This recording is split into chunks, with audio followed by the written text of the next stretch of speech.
What makes Stalker different? Anomalies, artifacts, the setting, that being the exclusion zone, the enemies you face, the mutants that are hostile towards you, the huge amounts of lore, the music band that GSE formed entirely for Stalker, the long time that the first game took in development, which changed the theme of it entirely from sci fi futurism to the post apocalyptic FPS we have today. And for the majority of us, the atmosphere. Due to being in development for such a long time, Shadow of Chernobyl is regarded as the most polished version and thus the best, with critical acclaim. Shadow of Chernobyl also had actual cutscenes as well, and more than the next two. Clear Sky had an intro and outro, but that was really it. Call of Pripyat did too, but nothing else. Shadow of Chernobyl, on the other hand, has the dreams, the 7 endings you can get, the 3-minute intro. There's a lot of material. Regardless, while Clear Sky and Call of Pripyat have their creative differences and took their liberties, none overshadows them more than the very first, Shadow of Chernobyl. That's not a difference of opinion. This is everywhere. Why? Why does everyone constantly say this game is the best? Because it is. It had the most thought put into it. It had the most time and effort put into it. This was back when GSC and THQ were still a thing. There were trips over to GSC to the game studio to see what was going on, why things weren't the correct way, that sort of thing. Eventually, they were put back on the right track, and the game released, right? The studio wanted to do things differently, which is one thing people worry about with Stalker 2. They worry that GSC will see the funding and say, we gotta stuff and cram as much stuff as possible into the game that we can, which is more than likely what phase they're on now with this last delay, deciding what to cut, where to cut, how to polish things afterwards so it performs without the cut things. But this was a bigger issue with Shadow of Chernobyl. SOC almost never came out, and it was highly regarded as vaporwave due to being in hell for so long. But it did come out, as did Clear Sky and Call of Pripyat, in the next 2 years respectively. That's where things went wrong with the original Stalker 2. GSC also wanted to make a Stalker TV show and a Stalker movie. These never happened, and probably didn't help the funding issue that was going on, as well as staff being underpaid. There was also a Stalker store, at least according to Tage's Stalker, the guy who spent 3 real days in the cordon. Yes, that guy. Turns out, he's a real treasure trove of information. Who would have known that the guy who spent that much time might actually know some stuff and shouldn't be disregarded?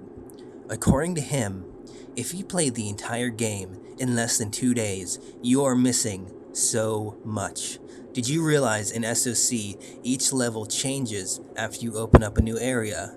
The loners at the vehicle scrapyard are replaced by pseudo-dogs. The bandits to the west of them are replaced by loners. Before Yantar, you have mercs in the tower in wild territory. After the Red Forest, they have a loner camp nearby. Just because you open a new area and see what's there, does not mean it remains that way throughout the entire game. Additionally, you are most likely not staying around near active hundreds of stashes with unique items. A poster replied, I've always wanted to spend more time in the game, for the AI life to really stretch itself, but hell if I have the patience for it. He responded with, you would see amazing things that you would never imagine or witness in a short game. Short games tend to give you the exact same results. A longer game is where the A-life truly comes alive. I didn't even leave the cordon until 1 month time and the game elapsed. And yet another says, all the zone changes behind you as you progress. Some people foolishly believe what they saw passing through that single time is all there is to it and never go back to see. This guy is also from what it looks to be a troubled individual. He also had a Facebook stalker group, made controversial comments on the GSE forums years ago, and ridicules people for different reasons. And yet, I've never had to buy a single item from Sidorvich and Barkeep. I have plenty of free weapons, ammo, and armor. It's just not that difficult to do this. When you dig a little into Stalker at all, his name will more than likely come up. It's almost impossible to not see it. Shadow of Chernobyl is also the most important part of the story, which is crucial to understand, with Clear Sky and Call of Pripyat being a prequel and sequel to it. Sure, you can play them, but to get the full picture, you should play the first one. This is why people say to play the original three first before touching anything else. But why did the next two games do so poorly? It would be my idea that they almost cancel each other out. Clear Sky tries to amp up the graphics, thus filtering their audience, while also implementing faction wars in an attempt to spice things up. Call of Pripyat does the opposite. It lowers the graphical standards and makes up for it by making the maps bigger. The A-Life developer was said to have tried as much as it could with A-Life and COP, even going so far as to make some sort of wandering trader, but we never saw that. If you are wondering why Call of Pripyat is regarded as big and empty, that's more than likely why. Clear Sky does too much, and Call of Pripyat does too little. Shadow of Chernobyl is where they struck gold, and they know it. However, I don't mean for this to be taken the wrong way. Please, play these games. Experience them the way they were meant to be in GSC's vision. Besides, if you buy them, Grigorovich can get more Pepsi and another Ferrari. The extensive modding is another plus, whether it's a positive or negative conclusion at the end. Not every game and publisher is mod friendly. We were lucky to see that GSC is. Hopefully, we don't push them past their breaking point if they have one. The talent is another thing. Due to conflicts, developers split off to make 4A games, and I'm sure you guessed where this is going, Metro. Those games we like, the book series, that all came from Shadow of Chernobyl's troubled development. This game was single-handedly responsible for 2 different game franchises. You can also count Servarium and Fear the Wolves, but Fear the Wolves is a different story. I'm sure it's nonetheless still inspired, but it didn't do well for obvious reasons. But still, all these games, and I won't even begin about Stalker Mobile, the clones on the Play Store, or in VR, all these games are inspired by and enjoy the original vision, enough to take assets, ideas, even locations, in a thinly veiled reproduction. Does Metro have that? No. Does Tarkov? Not really. You could make a case with all these gun mods, Escape from Pripyat, but full-scale games. No, nobody's bold enough to try. And back to the topic of films, like the Stalker TV show or movie, fan films were made. Now, I really don't care for this sort of thing. It feels too cringy, much like cosplayers that post to the Reddit to farm karma. Post a girl in a monolith outfit and you're golden. Anyway, these all come from a good place. Love and care for the series. You have people that, like GSC initially did, go to the exclusion zone. Probably not now because of the tension, but you get what I mean. The plans for A-Life and Stalker in 2008 were massively underplayed in order to release it all. If we take a look at OLR, which in turn derives from early design documents, we get more survival elements as well. The NPCs will trade, have a goal they try to accomplish, not just move from place to place. They will come to your aid if you ask, avoid anomalies, move offline. OLR tries to return to what Stalker was before, back in 2003 to 2004. A prime example is Toad being an earlier, rougher rendition of Sidorovich, interestingly enough, still stuck in a basement. The initial idea for NPCs was that they could beat the game before the player, so it ended up being toned down. Vehicles were also planned, as was Darkscape, and I believe a chase sequence in a vehicle like we see in Lost Alpha. That's why Darkscape is so big and empty, and consequently cut, just like Call of Pripyat's maps. The unique visuals of SOC are still gorgeous, with mods simply multiplying it. Lost Alpha definitely adds onto this, which is why it's a shame it did so poorly, but oh well. The director's cut they released fixes a lot of mistakes. Mostly, the atmosphere is unmatched. Metro is far too linear, with the most recent entry fixing it a little, but 80% of it being a train kinda replaces it. What remains very important to me is the discovery. How do new players find the games? Nowadays, the newest free-play mods solve this issue, along with anomaly YouTubers. My first experience was listening to Call of Duty 4's soundtrack, where one track was aptly named Shadow of Chernobyl as a tribute to the game franchise. That was my very first look into what would blossom into something much more. Soon after, I got my first PC, and I played the games out of order because I was too excited to check them out. A few hours later, I rectified the issue, but this is just to give you the idea. I had done a little research, and from watching other people play online, listening to the sounds, hearing the ambience, feeling the fear, I knew I had to play this game. I didn't wait for a sale. I paid $40 to buy Call of Pripyat and Shadow of Chernobyl on Steam. I didn't have to do that, but I wanted to. The nostalgia plays a big role, I'm sure, but I do want to approach this from an objective perspective. What about the plot? Have you ever played a game like this, with such a unique premise? You are an amnesiac that barely escapes death, wondering why you have an order in your PDA to kill someone you've never met. Is this person dangerous? Are they real at all? You spend hours searching, traveling through the zone, going further and further north in pursuit of this infamous stalker. No one knows much about him, save for apparently Sakharov from Clear Sky, but that's explained away as Strelick's head covered in bandages. You eventually work your way up, with Sidorovich urging you to get to the bar with the documents you steal. From there, you keep going up. It's not just a sense or feeling, you are literally, mentally, and physically going up, getting better, quicker, no longer creeped out at a singular flesh. My first few encounters with the bloodsucker, I was so afraid it would always get me. I would run around or try to find a corner or high place to hide. Now, I'm not even fazed. But then, Agroprom Underground, an invisible enemy, it's dark, scary, GSE knew what they were doing. I still remember my very first time coming out of the underground, popping up in a military base wondering, what the fuck? Grabbing the documents and sprinting every step to the bar, too scared to stop. And the setting is truly amazing. Who would set a game in the exclusion zone, and why? It doesn't sound very feasible. It would be like making a game about Fukushima, but it worked. You combine the creepy scenery, the abandoned cars, houses, roads, countryside, everything. Throw in mutants, deadly radiation, anomalies just to make it more dangerous, some sci-fi to appease GSC's earlier rendition, and you have Stalker. The traders are a very important aspect as well.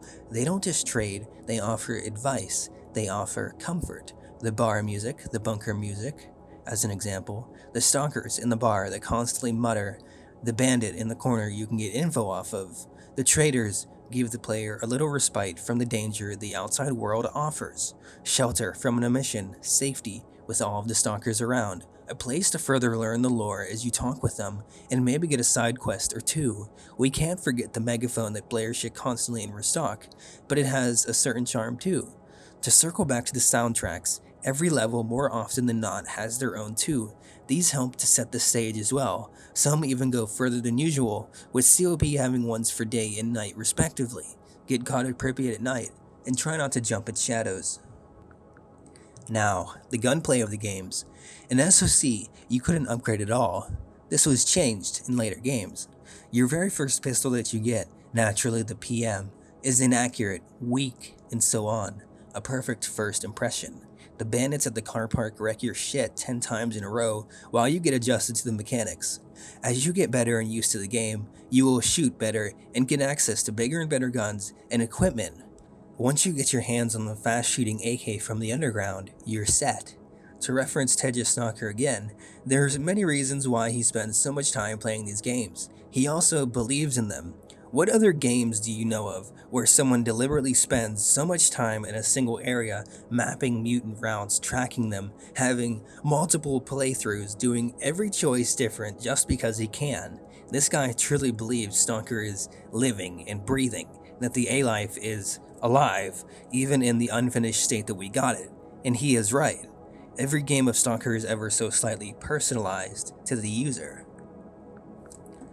Outside of the scripted sections, something could go different every time, just like real life. It throws in a sense of realism, which compounds the atmosphere more. You can't do much about how bullet spongy it is without mods though. Still, everything outside of the technical aspects make up for it.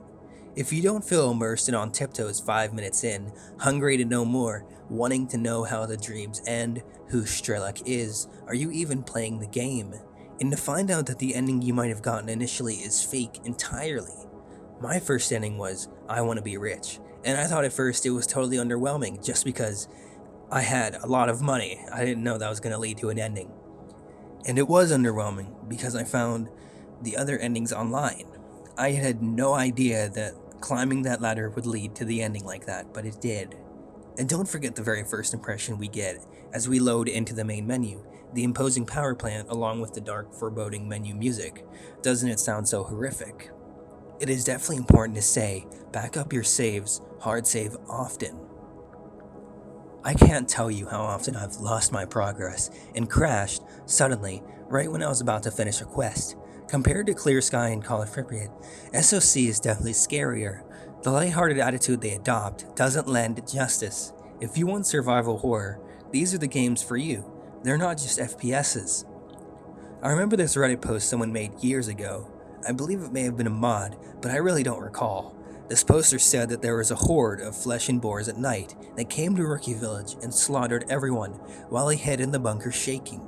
This illustrated everything perfectly, and one of my driving forces to play, having seen it not long after getting into it. A lot of factors eventually led to my save scumming, which quickly transferred to other games as well. It's such a shame that Muzi won't be returning for Stalker 2. His works for the original were amazing, so there you have it. All this time, effort, all of these wonderful things put together. You have something just shy of perfection, even with a publisher getting in the way. It's no wonder Stalker did so well. It's a recipe for success. When people see a project that has obvious care put into it, indie or not, they will return that care and they will give it an honest go. And for those of us transfixed by the thought of a ghost town, terrifying mutants, and brainwashed cults, it was a dream come true.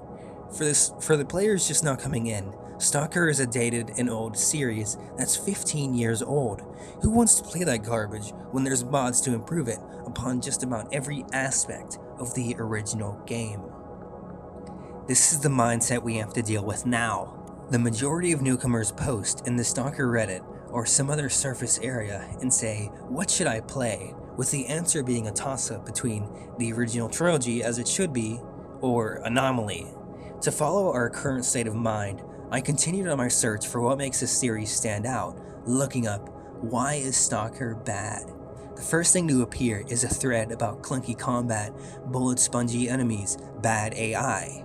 Upon a further review, it seemed that this thread wasn't damning these points, but defending them.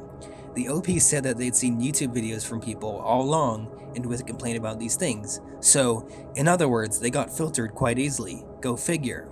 The only valid complaint I did see in this thread was about weapon spread, where you could line up a shot perfectly and the bullets come out 10 feet to the right, which I agree with. Other Redditors say the game is janky, buggy, the UI is confusing and old, the difficulty is all over the place. You'll have no clue how to deal with a situation when it occurs because the game never explained how to do it in the first place, really. To top it off, mods are all but required to play the game. On one hand, it's nice that fans have made the game tolerable. On the other, having to spend 2 to 7 hours fixing a game before you play it is obnoxious. You can see this user's frustration and understand it. His arguments have some truth to them. He finally says that the atmosphere is unmatched, but that the non-existent drive to do any side quests pushed him away. A reply says, it's a shame there's not more interesting faction interactions. In this case, I do agree, but I don't mind them as is. Here's another. No surprise, this user was playing Memories of the Zone for Shadow of Chernobyl. I am almost done with my first playthrough of the game, and I honestly only had one memorable moment in the game, and that was my first time going underground and having my first encounter with a bloodsucker and mind flayer. Don't get me wrong, I think the world is interesting, and it's got good atmosphere, but I, for the life of me, can't stand playing it. To put the final nail in the coffin here, one more says, what's your unpopular opinion about Stalker? With the most upvoted response to this being, I can't tell if it's unpopular, but I do think the series gets cut some slack because they're the only games that fit into their niche. This is pretty true. There is nothing like Stalker before or after, and GSC knows this. That's why they want to capitalize on it as much as they can. Wouldn't you? It's crazy to think we've come as far as we have, and that it's been so long as it has. With Stalker 2 right around the corner, a lot of us don't know what to expect. With everything touched upon in this video, what do you think about Stalker? What makes it different regarding everything? The good, the bad, the ugly. What do you think? Let us know in the comments below.